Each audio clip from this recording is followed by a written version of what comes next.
Hello and welcome to another English video. It's freezing here, it's below freezing actually. Okay, so we've been talking about modal verbs in other videos and we're going to continue with should.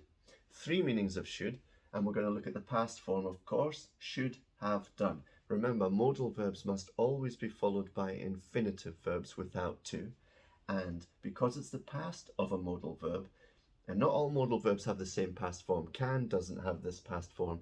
Must, for obligation and strong advice, doesn't have a past form. But the other ones have this past form.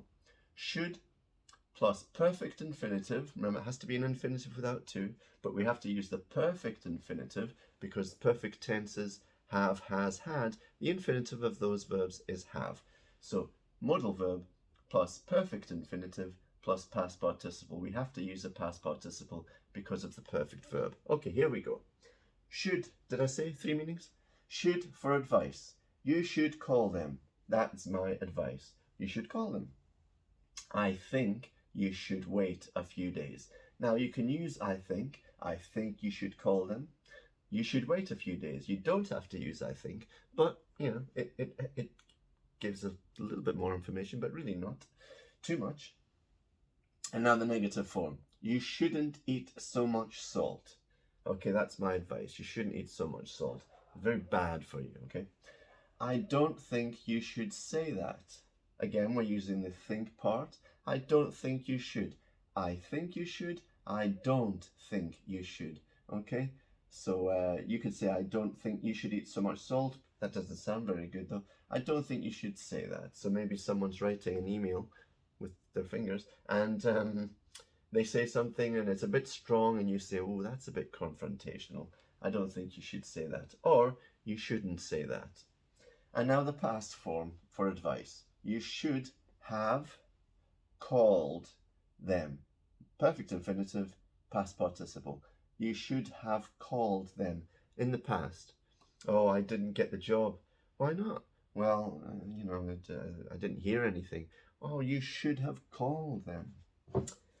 You should have waited a few days. Okay, that's the past of this. You should have waited a few days. For example, I met this girl and we got on really well and yeah, when I got home after the date, I called her and I said, oh, I really like you, that was amazing. And then she never called me again. I said, well, you should have waited a few days. You know that rule when you've been on a date, wait a few days. Personally, I think it's ridiculous, but you know what in sitcoms, that's what you do. All right then, should for opinion. Now, you might be wondering, what's a sitcom? A sitcom is a situational comedy, like Friends, like Big Bang Theory, you know. Should for opinion. Now, this is not advice, this is opinion. For example, the government should keep their promises. Now, I'm not giving the government advice. They wouldn't listen. The government should keep their promises, okay?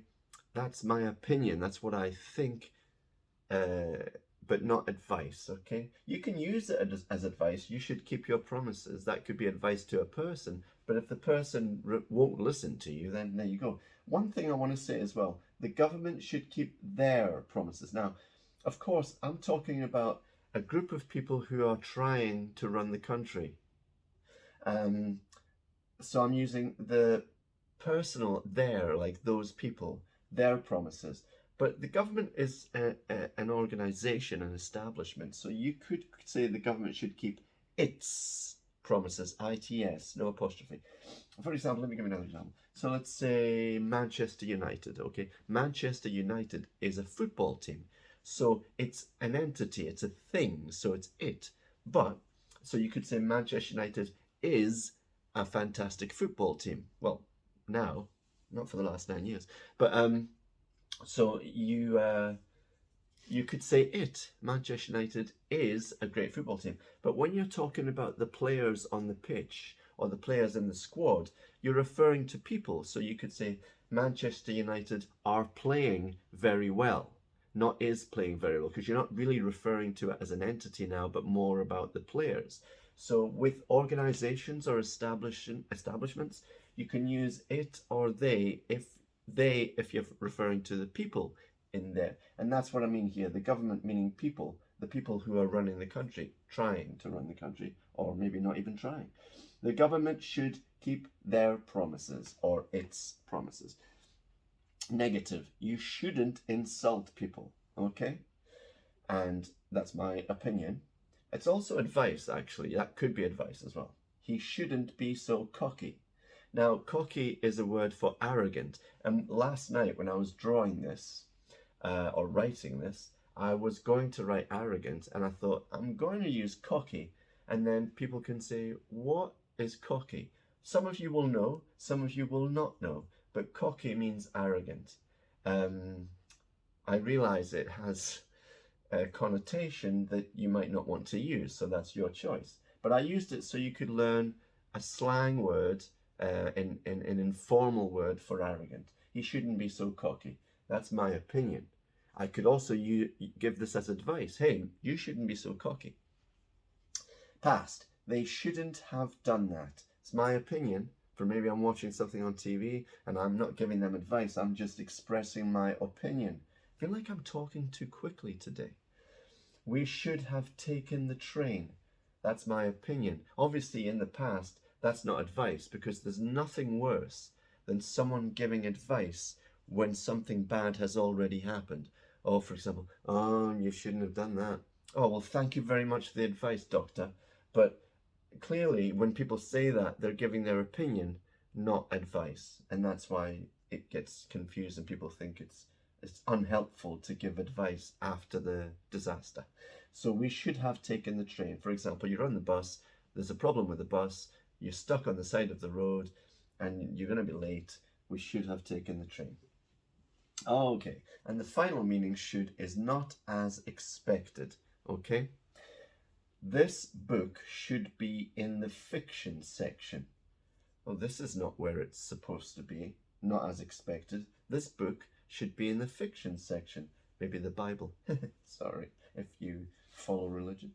Negative, this cake shouldn't be priced at £1, €1, $1, wherever you're from. And other currencies are available too, by the way. But this cake shouldn't be priced at such a low price. That's a mistake. That should be maybe 10. Maybe the problem is the zero is missing. Nowadays, a cake would be priced at £10.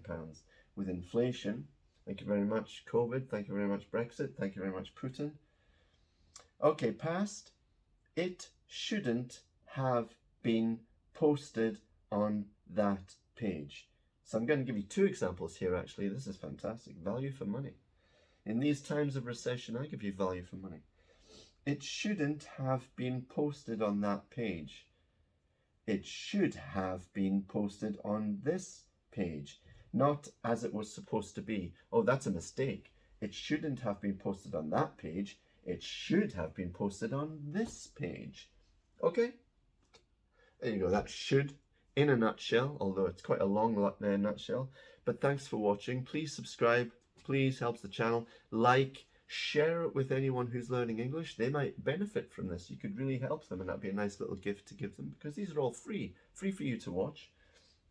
And also, let me know in the comments if you have any questions about the grammar, or if you want me to do a particular video about something. I'll certainly take that under consideration. So have a lovely day, stay warm, and I'll catch you next time.